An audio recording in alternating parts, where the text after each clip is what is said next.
안녕하세요, 위대한 디자인 최 대표입니다. 오늘은 이 멋진 주방에서 주방 인테리어에 대한 이야기를 해보려고 하는데요. 주방에 대한 콘텐츠는 굉장히 많은 것 같아요. 뭐 하드웨어는 뭘 써라, 주방을 어떻게 설정해라, 무슨 마감재를 써라, 이런 얘기는 많은데 사실 뭐 그거는 아파트 현장의 특성마다 다르고 너무 천차만별일 것 같습니다. 그래서 저희 위대한 디자인은 어떤 시각으로 이런 현장에서 어떻게 풀어가는지에 대해서 좀 설명해 드리려고 해요. 지금부터 한번 보시죠. 사용하다 보면은 그 불편함이 체감이 되는 것들이 많으실 거예요. 개수대와 조리대 공간이 너무 멀다던가, 냉장고에서부터 개수대까지 공간이 멀다거나 이런 거에서 불편함이 많이 느껴지실 텐데, 요리라는 것은 쉽고 빠르게 해야 가장 좋은 거잖아요. 다 꺼내놓고 할 수 있지 않는 이상 좀 그 동선을 좀 편안하게 하는 것이 좋을 것 같고, 그 다음에 두 번째가 중요한 게 수납이죠. 주방 공간에 꽤 많은 수납이 들어갑니다. 뭐 소가전류부터 해서 접시류, 그다음에 수저류, 이런 거 항상 어디에 어떻게 배치해야 가장 우리 가족들이 편하게 사용할 고민이 많이 되세요. 예를 들면 그 장 깊이가 제대로 좀 설정이 안 돼가지고 그걸 넣지 못한다던가, 위치가 좀 애매해서 항상 좀 불편하게 생각을 한다던가, 아름다움에만 집중을 하다 보면 그런 걸 좀 놓치는 경우가 생깁니다. 가끔씩 그런 게 올라오는 것 같은데, 그거를 모든 걸 다 충족할 수는 없어요. 아파트 환경이라는 게 있기 때문이고 구조라는 게 있기 때문에 어떻게 해야 최대한 그 효율을 뽑아낼 수 있을지에 대해서 한번 좀 말씀 나오면 좋을 것 같아요. 저희가 인테리어를 할 때 주방에서부터 디자인을 좀 퍼뜨려 나가는 거거든요. 다른 인테리어 사진을 봐도 그 메인 컷들이 보통은 다 주방 컷들이 많을 거예요. 이제 그만큼 다들 이제 인테리어에서 주방에 대해서 많이 신경을 쓰고 있는 것 같습니다. 비용도 많이 들고 좀 기술의 집약체죠, 주거 인테리어에서. 그러다 보니까 이런 동선이라던가 이제 하드웨어, 그냥 구성, 이런 것들이 굉장히 설계할 때 많이 신경을 쓰고 있는 부분입니다. 이 공간 같은 경우에도 기존에 가벽체가 있던 거를 여길 털므로써 왔다 갔다 할 수 있는 동선을 크게 만들었어요. 사실상 이제 이쪽이 기둥이 아니라면은 여기도 이제 붙박이장이 딱 두 개, 키 큰 장 두 개 해서 팬트리를 쓸 수 있는 아주 큰 그 수납 공간이 나왔겠지만, 여기가 이제 기존에 있던 기둥이기 때문에 아쉽게도 키 큰 장처럼 보이게끔 만들었습니다.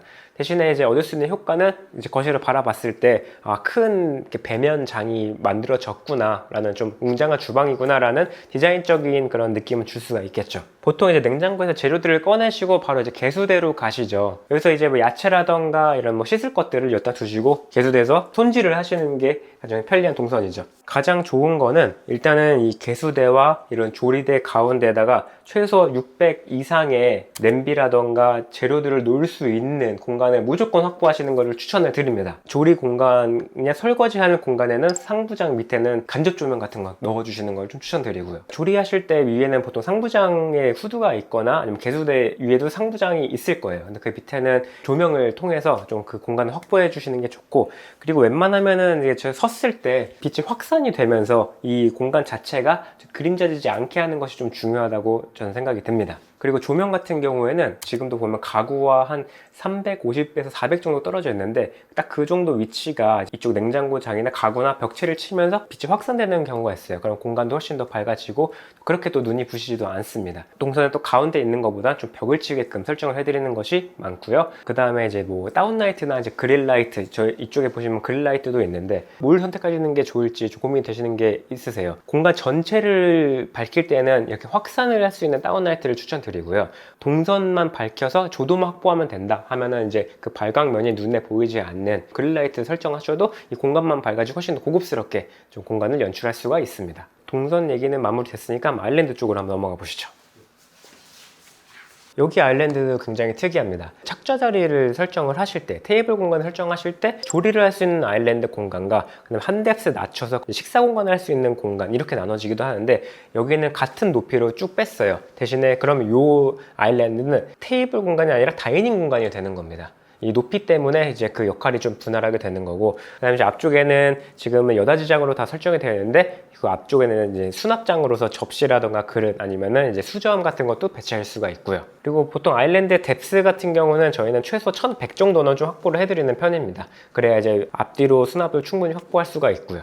그리고 또 여닫이랑 서랍장, 이거 고민을 많이 하시는 게 있는데 사실 고민의 여지 없습니다. 하부장에서는 앞쪽은 여닫이보다는 서랍장이 편해요. 왜냐면 여닫이장은 앞쪽에 물건이 있으면 뒤쪽에 있는 거는 꺼내기가 쉽지 않습니다. 앞에 거를 꺼내고 뒤에 거를 꺼내야 되는 그런 단점이 있어요. 그래서 깊이가 작지 않는 이상은 무조건 서랍을 하시는 걸 추천드립니다. 대신에 비용이 올라가겠죠. 왜냐면 서랍은 요즘엔 좀 무게를 지탱하려면 블럼 하드를 가장 많이 사용을 하는데 그 블럼 하드웨어 값이 좀 이제 일반 여닫이 경첩보다는 훨씬 더 가격이 나가니까요. 근데 사용성에 있어서는 여닫이장 이상의 값어치를 한다고 생각을 합니다. 그래서 하부장에서는 앞쪽은 무조건 서랍을 하셔야 강력하게 말씀을 드릴 수 있을 것 같아요. 보통 하부장 높이는 요즘에는 최소 900 정도로는 다 설정을 하시는 것 같습니다. 와이프 같은 경우에도 키가 160이 안 되거든요. 근데 이제 900 높이에 설정해도 전혀 허리에 부담이 없고 편리하게 사용을 하고 있어요. 최소 사이즈는 이제 900으로 설정해 주시는 게 좋을 것 같고, 근데 키가 아무래도 뭐 여성분들 같은 경우는 170 이상이다, 그다음 남성분은 180 이상이다, 이렇게 가면 950 정도 이상까지 가시는 것도 저는 나쁘지 않다고 생각을 해요. 보통 이제 저희 제작 가구에는 920, 30 다 이렇게 설정이 가능하니까 주 사용자의 키에 맞춰서 설정하시는 게 더 중요하다고 생각이 듭니다. 그리고 이제 상판에 대한 고민도 많이 있으실 거예요. 저희는 이제 인조석은 거의 사용하지 않고 있고요. 세라믹이라던가 칸스톤 혹은 이제 천연석, 여기서 많이 고민이 되실 텐데, 단가 면에서는 이제 이런 천연석보다는 세라믹이 조금 더 저렴하게 할 수 있어서 굉장히 좀 가성비 있게 사용하시기엔, 가성비라고 말할 수 없다, 다양한 패턴을 좀 고를 수 있으니까 어두운 톤의 좀 특이한 세라믹을 설정할 수 있어서 저는 세라믹 굉장히 추천드립니다. 그리고 이제 CVT이기 때문에 그런 무게라던가 공간 내에서 디테일을 설정할 때도 좀 더 편리한 것도 있고요. 색감이라던가 감도에 대해서 말씀을 드려볼 텐데, 전체적인 그 색의 채도를 저희는 맞추거든요. 예를 들면 이제 뭐 우드와 따뜻한 베이지 톤을 설정할 때도 이렇게 어두운 세라믹을 쓸 수도 있고 밝은 톤의 좀 깨끗한 트라버틴을 사용할 수도 있어요. 하지만 이제 그 결과 대비와 그런 따뜻한 그 채도가 맞는지에 대해서 저희는 항상 이제 검증을 하는 과정을 거치고 있습니다. 딱 어떤 국민 조합 이런 거는 없는 것 같습니다. 왜냐면은 너무나 이 세상에는 많은 마감재가 있어서 이제 그거에 대한 적절한 선택을 하는 거는 좀 디자이너한테 좀 맡겨보시는 게 좋을 게 아닐까. 이거는 좀 제가 큰 도움을 드리지 못한 것 같네요. 유사행하는 마감재, 어떤 색의 그런 맞춤, 이런 게 중요한 게 아니고, 이 주방뿐만 아니라 우리의 시야는 이렇게 360도만 돌아도 이제 거실, 화장실 막 다 현관 모든 게 보이잖아요. 그래서 이 공간에서 뭔가 튀는 거 없이 잘 어우러지게끔 만드는 거에 중요한 것 같습니다. 그래서 오늘은 정말 멋진 주방에 나와서 주방 이야기를 좀 신나게 풀어봤는데요. 다음에도 또 저희가 이렇게 오픈형 주방 말고도 다른 곳이 나오면 저희가 왜 여기서는 이렇게 풀었는지에 대해서 도움을 드릴 수 있으면 좋겠습니다. 그러면 다음 에피소드에서 뵙겠습니다. 감사합니다.